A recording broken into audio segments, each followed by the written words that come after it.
What's up YouTube world? Welcome in or welcome back. As the Rio de Janeiro and Madeira carnivals approach, this series will be dedicated to exploring carnival makeup throughout the next month. Today we're going to do a pink, coral orange and gold eye makeup look. Stick around until the end of the video to see more pictures of the completed look. I've completed one eye to show you how it will look, so let's get started on the other one. To begin, I'll use the white shade from this Revolution palette, applying it under the brow with this brush. Next, I'll take a small amount of coral orange and use an eyeshadow brush to create a smooth transition into the white.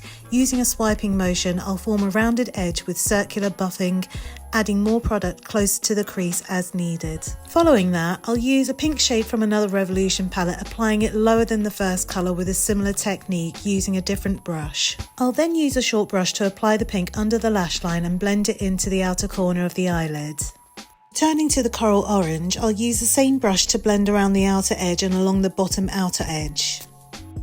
Next, I'll take a small flat brush with a bit of concealer to clean the eyelid area and then setting it with powder. For a pop of colour, I'll apply a vibrant gold across the eyelid with a short brush, blending it into the pink on the outer corner. I'll add a layer of glitter gel using a short brush and add a couple of layers of gold glitter. To define the eyes, I'll fill the waterline with black eyeliner using black eyeshadow with a liner brush to buff into the lower lash line for depth.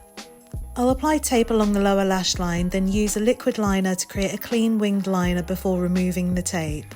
I'll then finish off the eyes with mascara and false lashes.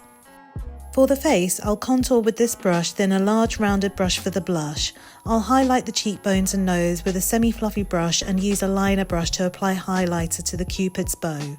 To complete the look, I'll use a coral lip liner and a matte lipstick in the shade called Impassioned. So that's it for today. If you found this tutorial helpful, show some love by giving that like button a hug and subscribing to my channel. Follow me on Instagram for more looks and reels and DM me with any questions. I really appreciate your support. Thanks for hanging out. Stay awesome and I'll see you in the next one.